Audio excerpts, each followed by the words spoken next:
اعوذ باللہ من الشیطان الرجیم بسم اللہ الرحمن الرحیم۔ السلام علیکم ورحمۃ اللہ وبرکاتہ۔ میرے پیارے ناظرین، مجھے امید ہے کہ آپ سب خیریت سے ہوں گے۔ رمضان کا مہینہ کتنا خوبصورت مہینہ تھا، ہے نا؟ ایسا لگتا تھا کہ جیسے گھروں میں، مسجدوں میں اور ہمارے دلوں میں ایک خاص قسم کا نور اتر آیا ہو۔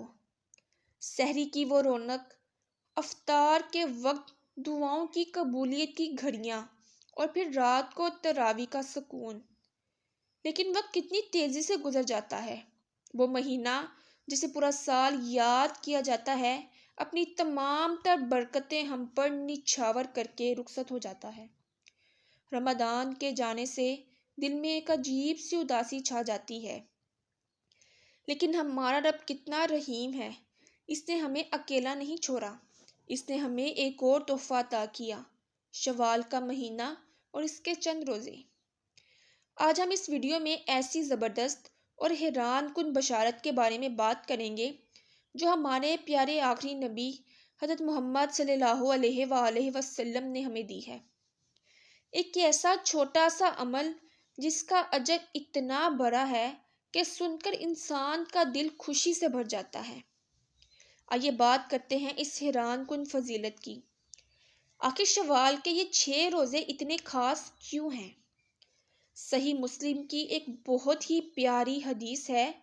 حضرت ابو ایوب انصاری رضی اللہ عنہ روایت کرتے ہیں کہ رسول اللہ صلی اللہ علیہ وآلہ وسلم نے ارشاد فرمایا، جس نے رمضان کے روزے رکھے اور اس کے بعد شوال کے 6 روزے رکھے تو یہ ایسا عمل ہے جیسے اس نے پورے سال روزے رکھے۔ سبحان اللہ! ذرا سوچئے، صرف 6 دن کے روزے اور اجر پورے 1 سال کے روزوں کا۔ آپ کے ذہن میں یہ سوال آ رہا ہوگا کہ ایسا کیسے ممکن ہے؟ اس کے پیچھے اللہ تعالیٰ کا ایک بہت ہی خوبصورت اور حسابی نظام کام کر رہا ہے۔ قرآن پاک میں اللہ تعالیٰ کا وعدہ ہے کہ جو شخص 1 نیکی لائے گا اس کے لیے اس جیسی 10 نیکیوں کا ثواب ہے۔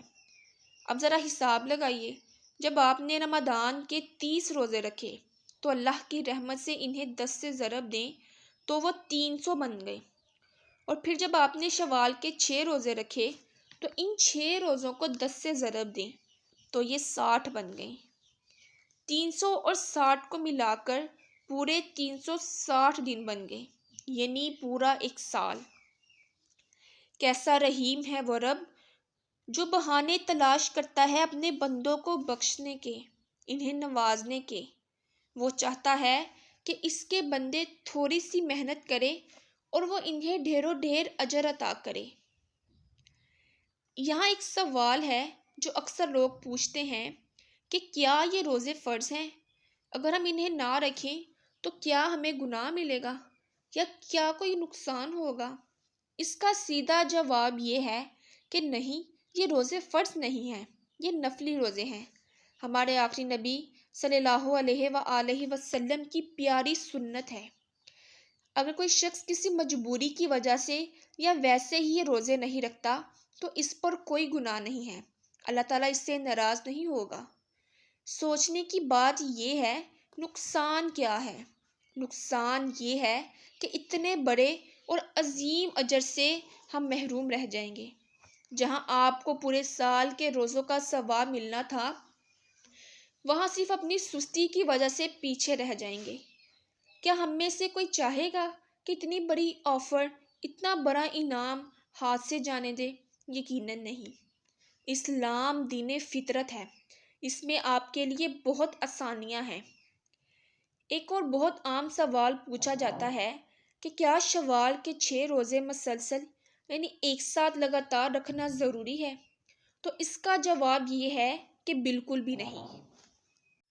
آپ کی مرضی ہے، آپ چاہیں تو عید کے فوراً بعد لگاتار 6 دن روزے رکھ لیں، اور اگر آپ کو مشکل لگتی ہے تو آپ پورے شوال کے مہینے میں وقفے وقفے سے یہ روزے رکھ سکتے ہیں، بس شرط یہ ہے کہ شوال کا مہینہ ختم ہونے سے پہلے آپ کے 6 روزے مکمل ہو جائیں۔ اللہ نے ہمارے لیے کیسے آسانی پیدا فرمائی ہے۔ مشہور بزرگ فرماتے ہیں کہ ایک نیکی کی قبولیت کی علامت یہ ہے کہ انسان کو اس کے بعد دوسری نیکی کرنے کی توفیق مل جائے۔ جب آپ رمضان کے بعد بغیر کسی فرض کے اپنی مرضی سے شوال کے روزے رکھتے ہیں تو آپ اپنے عمل سے اللہ کو یہ بتاتے ہیں کہ اے پروردگار، میں نے رمضان کے روزے اس لیے نہیں رکھے تھے کہ وہ فرض تھے، بلکہ مجھے تجھ سے محبت ہے، مجھے تیرے قریب رہنا پسند ہے۔ یہ روزے اس بات کا ثبوت ہے کہ ہم رمضان کے گزرنے پر عبادات کو خدا حافظ نہیں کہہ رہے، بلکہ ہمارا اور ہمارے رب کا رشتہ پورا سال قائم رہے گا۔ یہ استقامت کی بہترین مثال ہے۔ اللہ سے یہ دعا ہے کہ اے اللہ، ہمیں رمضان کے بعد اپنی عبادات پر قائم رہنے اور شوال کے یہ بابرکت 6 روزے رکھنے کی توفیق، ہمت اور استقامت عطا فرمائے۔ آمین یا رب العالمین۔